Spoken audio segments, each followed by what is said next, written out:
Welcome back to Mainville UTV and Outdoors, where we do all things all-terrain, and on top of that, sometimes break things. So as you know from our last series in Nesbitt Forest, just about an hour north of Saskatoon, I grenaded a diff. Oh, that didn't sound good. At the very least, obviously, we have a bit of a to-do list because I don't know what else might have been damaged along the way. We did do I'd say about 70% of the ride front-wheel drive because Mama didn't raise no quitter. So now we've got a new diff. We managed to locally source one here in town. They are on back order right now, so it was quite the troubling factor about getting one, but we did manage. It's just a stock normal diff. I would have loved to get all sorts of other crazy diffs like billet, but getting that from the US right now, pretty difficult. On top of that, they're about 8 times the price. So I could go through a couple of these, which honestly did very well. I managed to get like 160 hours, 3,000 kilometers out of my last one, which, believe it or not, is above average for folks like me in this sport. So we're gonna slap this guy in today. I got my lovely wife here. She's gonna be the camera lady, and she's gonna partake in passing me tools when I'm cursing. Oh, you're not gonna let me just do the full swap out? If you want. No. It'll be a long video though. But yeah, so we're gonna get to that, and this video is also going to entail a lot of other things along the way, because naturally by going to the differential, you're gonna learn quite a bit about pulling the rear swing arms off a Generation 2 Outlander and Renegade. They're the same thing. So if you're trying to get at axles, you have questions about like the king nuts and torques and the removal process, you're going to learn quite a bit more about that along the way.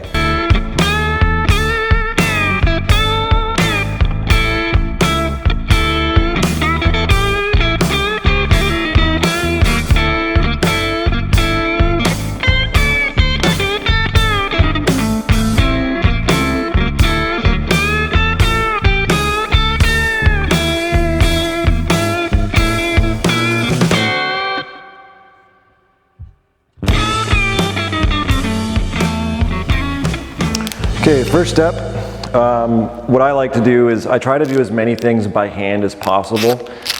When some of you grab your 1/2-inch impacts, you know, like Milwaukee's and DeWalt's with like 1,000 foot-pounds of removal torque, obviously not necessary when you're doing this. So what I like to do is while it's on the ground, I'll grab my 14 mil because I have aftermarket tires. Most of you watching this that have stock machines, you're gonna need a 17 mil, but you're gonna remove them, just get that load off of them, and then I jack it up and I take a 3/8 electric impact and I zing them off.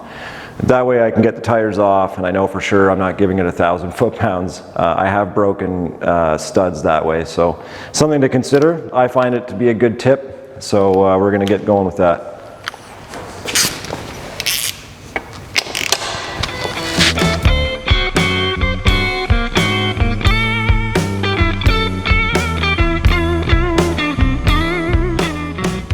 So at this point, you tell your dog to go to his bed. Go to your bed. Where's your bed? Hey, you're not helping. At this point, you've got the tires off. And for myself, I know there's going to be a lot of different ways to do things, but I started draining my diff. On the diff, you'll find a fill plug and a drain plug. The drain plug's a little trickier to find. It's underneath your driver's side, sitting on the machine axle. And that's a number 5 Allen. So I started draining that because I know that I have a few things to do around the diff before it can come out. Obviously the swing arms, axles, suspension, all of that stuff is kind of holding everything together, so that all has to get removed. So when you get to this point, diesel, great, you're going to have an end cap. More than likely, unless some aftermarket tires don't allow for these, but these were hidden behind my aftermarket tires. And that's actually just covering this king nut, this castle nut here. I already pulled the cotter pin out of it. It's a mangled mess, but I got it out of there. What I do is I just put a screwdriver in the loop and I smash the screwdriver until it's out. Don't use your nice screwdriver. I always have a select amount of really bad screwdrivers for that exact job, because they break and then you grind them down and you use them again and they break again. So I have all that exposed, my oil's going down. You're gonna need a few things. A lot of this stuff, so like your linkage for your sway bar, the bolt for your suspension, And on the other side, your 1 caliper. You're going to have 15 mil bolts everywhere. For those of you who are American and don't measure in science, I have no idea what wrench that is for you. So 15 mil is the cat's meow. I was going to use another word there.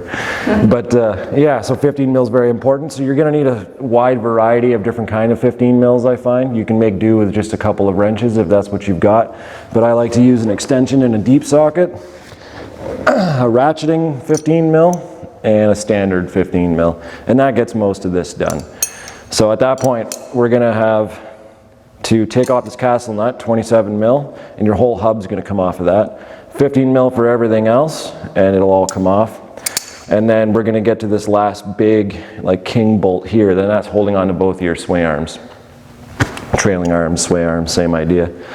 So we're going to get to doing that. My beautiful wife's going to take some shots so we can get closer in on that stuff while I'm doing it. So if you're doing your axles, this is the same job. If you have to do bushings or bearings on this stuff, like your trailing arms, same job. You're doing your diff, same job. So I think you guys are getting the point. There's a lot of different things you can do here in the same video. So we're going to get going.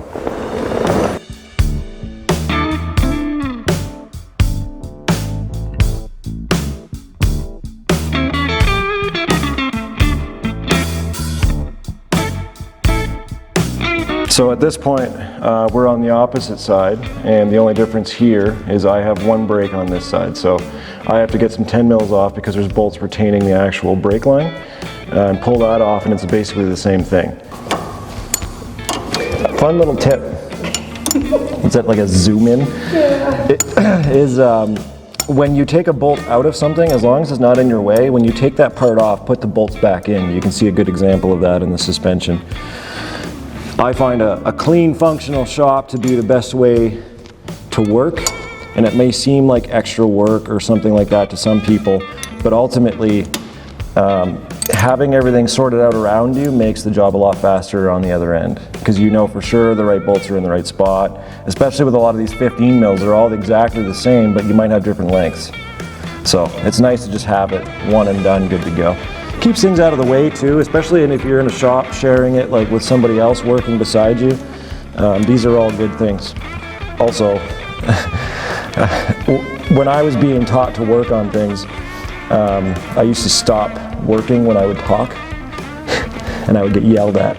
You could talk and work at the same time.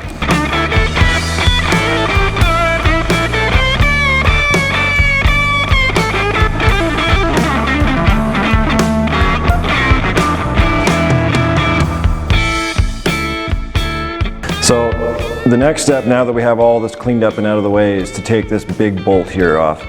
A lot of people who have never done this job, you're going to realize that both of the trailing arms are on 1 long bolt across the frame. So they're 24 mil, and you basically have a rod with 2 threaded ends. So one side's not like a bolt, you have 2 stover nuts on each side. So 24 mil is a bit of an awkward size in the mechanical world, but I do have them, except for a proper impact socket. So I have a chromie, so we're going to put our safety squints on. But I do this job on my own. It's a lot easier with a friend. So you get your friend to hold this wrench. But what I do is I just bind it up like this, and I slowly torque the other side, and it'll catch on the frame, and you can zing it off yourself. Doesn't work out perfectly, but we're going to try and do it in 1 shot on video. You ready for this? Yeah. All right.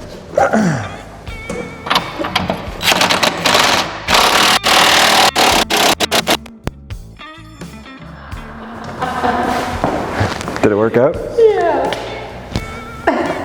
Yeah, it's like I know what I'm doing. So the next portion of this, this rod, it can get a little bit binded up. And what I do to start this off is I grab a brass punch and a dead blow, just so I can go easy on this. Another good tip is to actually put this nut back on just a little bit. Make sure you grab a decent amount of thread, but it's just loose on there, and that way you have something to punch properly. And it just takes a few taps, because that first portion is definitely the hardest to get through. But at this point, you're literally just going to drive that through. And if it's binded up really bad, the nut on the other side, you can actually still use the impact to like spin it out. and that works pretty good too. But for now, so now this is the other side of that bolt that I was tapping through. It already let go of the other side, and you just want to kind of give these a wiggle and just slowly work it out.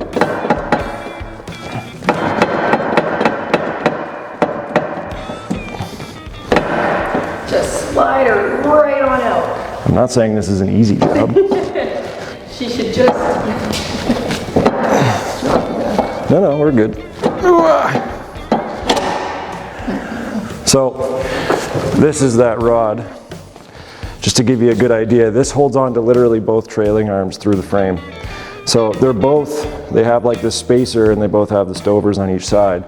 So I just took one off, and one of them should stay on, but then you can just drive them out, and that's it. So now this is the portion where everything is let go, but it's still held on because it's in its housing and the axle's holding it straight. This isn't a perfect science, especially because I have aftermarket arms, so they're a little harder than the OEM ones. So for those doing this job with OEM trailing arms, you're gonna actually have an easier time. But you have to work with the axle and pull this trailing arm out of its housing at the same time. So it's a bit of a, it might go easy, I don't know.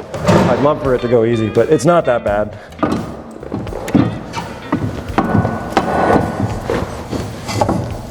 Angle the dangle. Oh yeah. Watch out for these little cups. They're on the inner and outer side of your inner rod trailing arm. You need those. Put those back. If you have spare parts when you're done this job, you didn't do it right. Ta-da! That wasn't bad. So there's that. Now we're looking at your axle. So for those of you who did this just to get to your axle, here it is. So you have a really good chance of actually starting to inspect your axle. So everything, I know for mine, they're a little tired but perfectly fine. To remove your axle is very easy. Plunge it in and just pull it out. Just try to do it nice and straight. It's easy on the lip on the seal. For me, I don't care because it's ruined. And there's your axle for those changing axles. If you only need to change one, you don't actually have to pull the rod out completely for the trailing arms because you're just doing the one side, right? So that's basically that. So these axles, when you're looking at them, you're looking for seizing in the joints. You're looking at your boots. You got to make sure there's no rips in your boots. There's a lot of grease behind that you need to keep. You're looking at the bands on the boots because you can have a good boot but the band let go. A lot of times that can get ruined by like going through swamp or skeg, and it'll wrap up on your axle, and if you don't clean them up, you can cook a boot. So if you ever hear that on the trail or see mud guys right after a hole pulling all the stuff off their axles, that's what they're doing. The rest of your axle, where your castle nut used to be, you want to make sure your threads are good, there's no obvious wear. This part right here actually rides on your bearing and your trailing arm, so you want to make sure that surface isn't gouged up, a little bit of grease on it, that kind of thing. Not every axle is the same, but this axle specifically, you got to be careful to make sure your retainer clip, there's a little clip in here, is still there. Obviously you want to see oil on it because this portion of your axle is dipped in oil on the inside of your dip. And sometimes be very careful, there's a whole end where the retaining clip is, and this portion can snap off, and you would never know because it cleanly snaps. You likely have an idea because your diff is making grumbly noises, but ultimately this axle stock, this is the original OEM axle, perfect shape, nothing wrong with it. I mean, it's visibly, you know, a little worn, but everything has great resistance. I'm not hearing any clunking. Everything's in very good shape.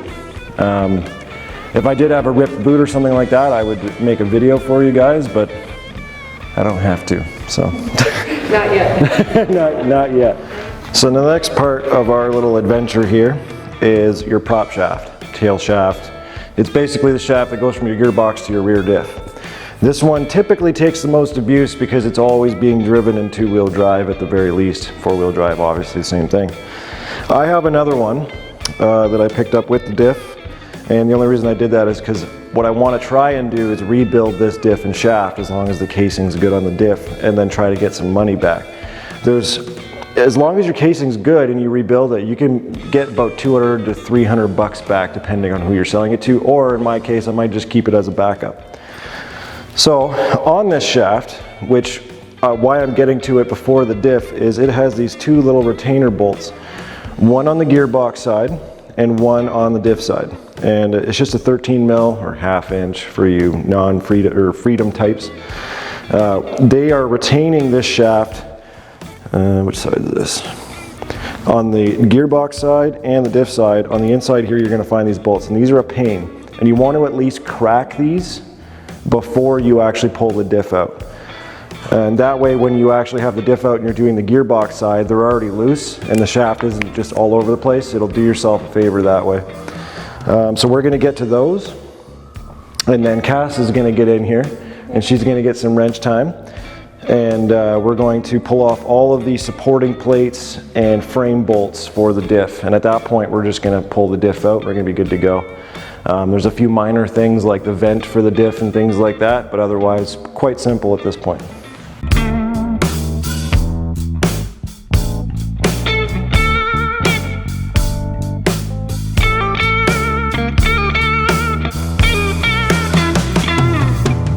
All right, Cass, ready to get your fingers dirty? I don't know if I... So we're at the point now where my great helper here is taking off a lot of the braces. So if you have a 2-inch receiver, that's part of the bracing for the back. And then the diff is actually sandwiched between the frame and the subframe up here. So a lot of this is 15 mil and then 13 mil bolts here, and all of that bracket will come out. I already did the 2 bolts that I was talking about earlier on the shaft. They're also 13 mil. They're kind of annoying, but if you put it in park and you get the angle right, you can break them and then get your fingers in there to roll them out. So those are out now. So otherwise, I just cut my tube. I have lots and lots of tube to get back onto the next diff, so it's all good. That's the breather for the diff, so when it expands and heats up, it has plenty of room, and then whatever air it does need to collapse, it's getting from up top near the snorkel. So I put the plugs back in it so it stops leaking.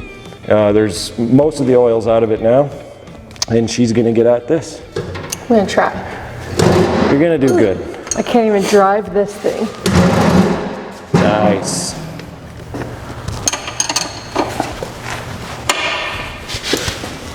I'm assuming. Nope.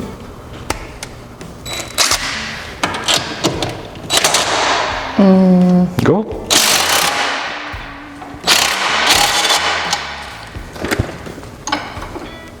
More.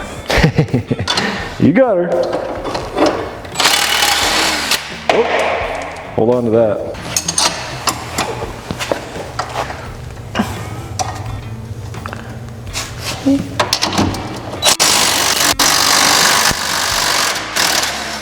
Little love tap with anything that looks like a hammer. Just wiggle that up and down. So we gotta tap it out. So grab that screwdriver. I know it's not a punch, but it can be one. The right tool for the right job, maybe? Exactly. You just want to put that there.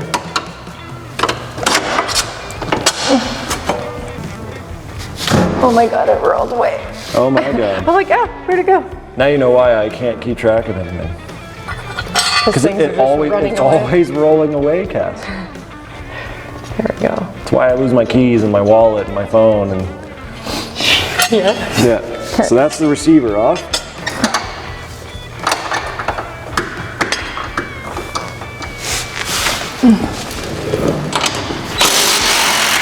So Cass did a great job getting everything unbolted.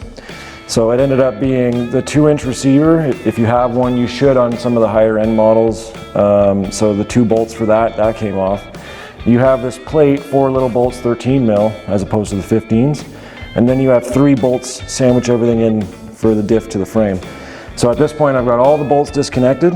And in a perfect world, this just slides out very easily in one shot. And everyone's happy. Yeah, okay. Just slides out.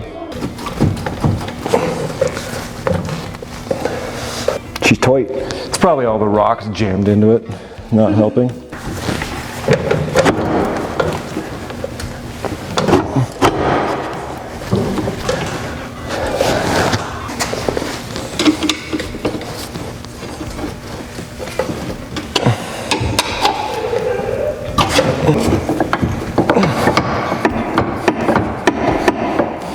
So you can just hike. Oh, Got it. one take. One take. Not even sweating.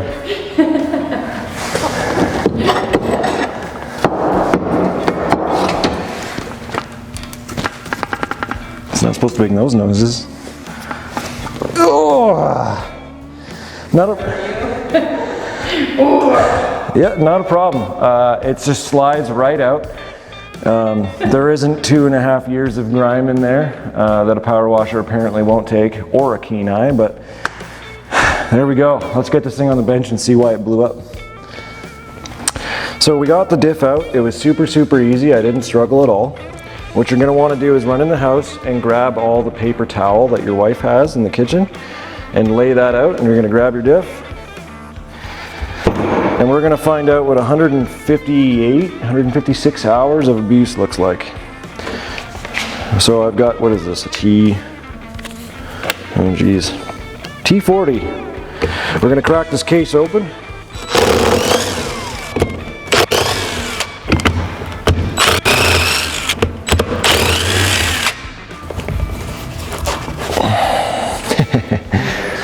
Just easily come apart. Yep. Like a hot knife through butter. Well, I can already see a crack.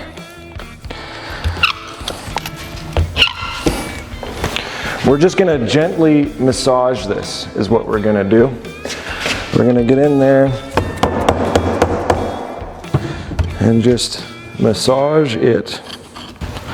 You just have to ask it nicely. Just ask it nicely, that's exactly it.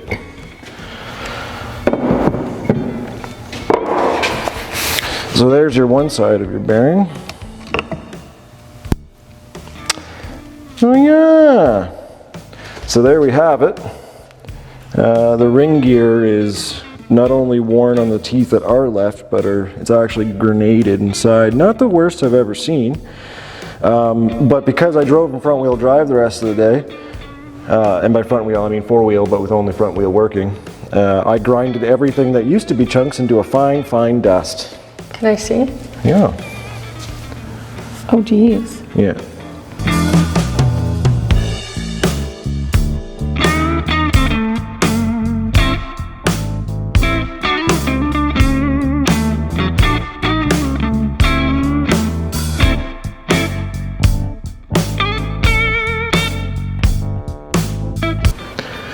Yeah. So is that the pinion to your ring gear? Yes. So for those of you wondering, who aren't mechanically inclined, there's nothing wrong with that, but this is your ring gear. It's a helical cut ring gear, which gives it that swirl pattern like that. They're very quiet. They're used in 1,000,001 applications. When you hear somebody say straight cut, have you ever been in a manual car, put it in reverse and zing down the driveway? That's a straight cut gear. Just literally straight cut as you would imagine it. So the 19s and 20s are like that. And they tend to be stronger, they make a little bit more noise, but ultimately a better diff. These diffs, there's nothing wrong with them. It just so happens my generation of machine, that's kind of the weakest link. But ultimately I'm quite fine, considering how I ride and everything like that. It looks like I had a bit of water intrusion maybe, so ultimately that's a failure on my part, and I have no problem admitting that. Sometimes you just don't catch it, and that's okay. On top of that, I suspected it was a little tired, and every once in a while, it doesn't take the biggest thing. Sometimes I just got into reverse and I was crawling over a log in the swamp here in Nesbitt, and it finally chipped a chunk off, and when that chunk gets all into that helical gear set, the relationship is not as good as it once was. So then all of a sudden you have a failure and everything's good. Now it does make sense that I was able to get my tires to spin. It could still grab some of these gears. So this is completely what I expected, tearing this apart. I do have a crack in my case. So I don't think I'm going to be able to quite rebuild it. Just because once it's cracked, it's never going to be as good as it once was. Are you able to weld it in some cases? It won't be me. I'm an HD mechanic. I just make things stick, not a welder. I'm okay admitting that too, but yeah, 156 hours. Pretty gentle grenading, to be honest. Not that bad. I've seen them go far worse, where like a big chunk breaks off and everything's gone. So now we know that's done. The next step is to start tearing apart the other side of my machine a little bit so that I can get at the gearbox. Probably the only thing that isn't the easy to maintain. The access to it isn't that great. I made it a little more difficult marginally, but we're going to get to that next. So that was your breakdown. There's going to be more videos in this series, obviously. So I just didn't want to have like a 3-hour long video, obviously. So what this video is great for is showing the breakdown and what happened with us. What we're going to get into next time is checking the diff, making sure it's fine, and then a little bit of reinstallation and things like that. That way I can really break down and get into detail in some of these videos, because I try to keep them between like 15 and 20 minutes ideally. Sometimes I go bigger than that, I know, but what I'm going to do is have a video following this, and you're going to have all of the rest of this going on. So I hope you find this helpful. If you have any questions, just put them in the comment section down below. Cass is very qualified at answering those. And with adult supervision. And yeah, so that's it. We're going to end it there. So like I said, like, comment, subscribe, let us know what you're thinking. If you have any questions, it's okay, I get it. Not everyone can be mechanically inclined. And honestly, I'm not perfect either. I'm a heavy equipment mechanic pretending that I can do this. So it's quite all right. We'll get to it next. I'm good. Yeah, we're good.